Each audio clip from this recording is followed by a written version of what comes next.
Hello everyone, I'm meteorologist Charlie Ironmonger. Thank you so much for joining me today for your 2 p.m. news and weather update from the First Alert Desk. Now we've got news out of Greenville where Greenville's build project that's been going on downtown for quite some time, is going to be completed soon.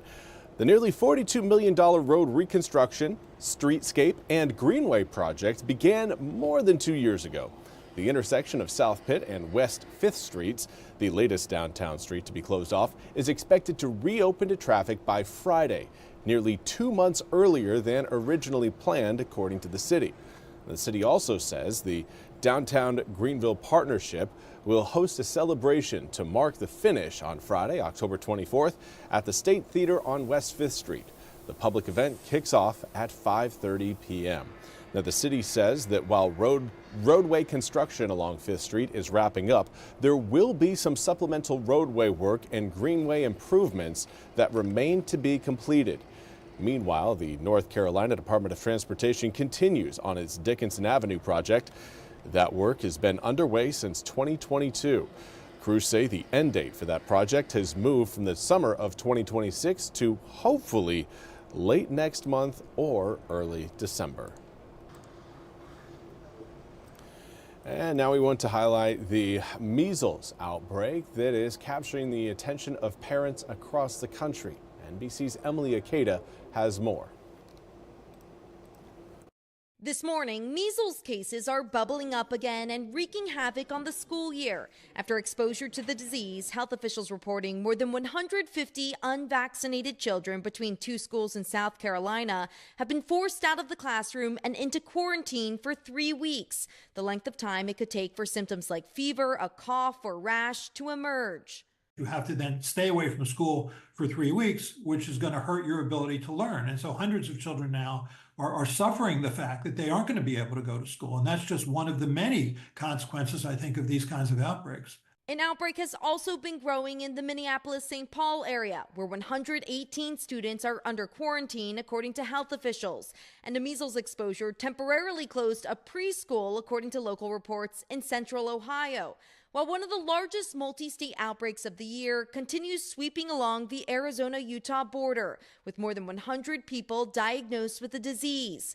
It comes as an NBC News investigation found notable declines in childhood vaccination rates in 77% of counties and jurisdictions since 2019, including in St. Louis, Missouri, where the Pratt family is concerned about their 9-year-old who has an autoimmune disease. One child or adult could cause an outbreak that she potentially would have life-threatening illnesses or complications from. The CDC has confirmed more than 1,500 measles cases this year, the highest number since 1992. And while critics say there's been mixed messaging from the Trump administration around vaccines, with the president recently calling to break up the measles, mumps, and rubella shot into 3 totally separate shots, the CDC's published recommendations say the MMR vaccine is very safe and is effective, and there's no link between the MMR vaccine and autism. As we enter the winter months, I suspect this is only going to get worse. And again, that was Emily Akeda reporting.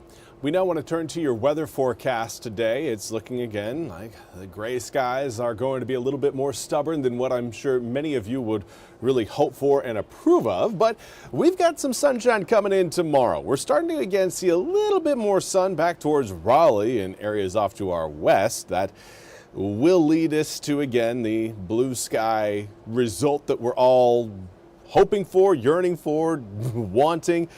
We are not seeing any rain showers right now. Had some earlier this morning, but a lot of those raindrops, again, were very light and have since dried up. Air temperatures reading in the mid-60s. Some of us starting to approach the upper 60s. We've got 67 degrees in Edenton, seeing 66 through Hatteras, Stumpy Point, Oriental, New Bern, as well as Beaufort. Overall, it wasn't ever supposed to be a hot day today, but we will still warm up coming up tomorrow despite the continuation of northerly winds. Right now, winds coming out of the north at about 10 to 15 miles an hour across eastern North Carolina.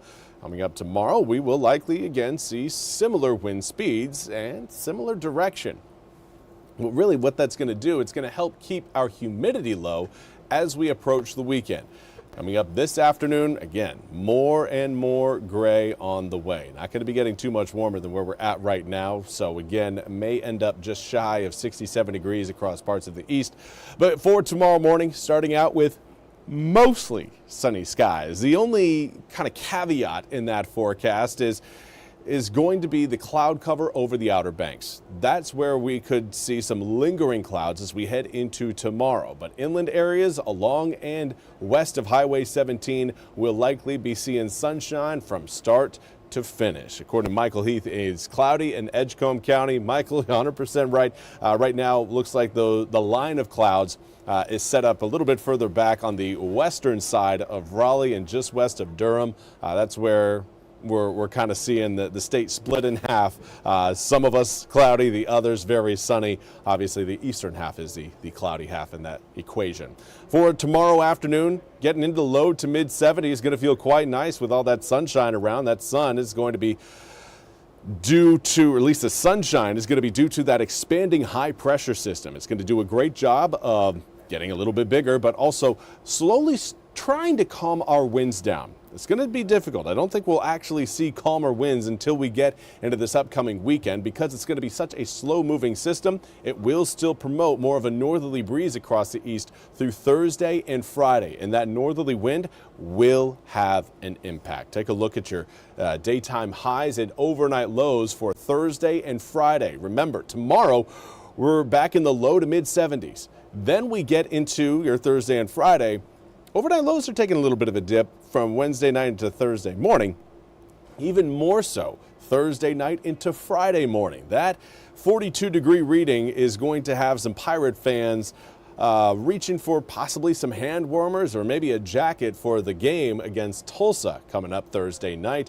But also, again, we will experience that chill more so Friday morning. So if you're setting your children out to the bus stop to wait for the bus for school, make sure they're going out with a jacket, something on so they don't shiver away in the cold. Saturday, 76 degrees, warmer conditions over the weekend. We'll be back at around 80 degrees on Sunday, and then another weak cold front tries to roll in, giving us some spotty broken showers as it rolls in. Right now, it looks like late Sunday evening into Monday morning. Timing still very much up in the air, but this does not look like a system that's going to be bringing any sort of severe weather to eastern North Carolina or any sort of heavy rainfall event. Just some spot showers, maybe a stray downpour or two. That's pretty much the rain chance there for Sunday and Monday. Coming up for, well, the rest of today, we're likely going to end up being dry. We had some rain showers earlier today. Coming up for tomorrow, slim chance of maybe a few coastal drops, but nothing, again, that's going to be lingering too long. Well, that's all we have time for today's 2 p.m. News and Weather Update from the First Alert Desk. I want to thank you all so much for joining me. We'll be back with more news and weather coming up at the top of the hour. Until then, I hope you all have a wonderful day.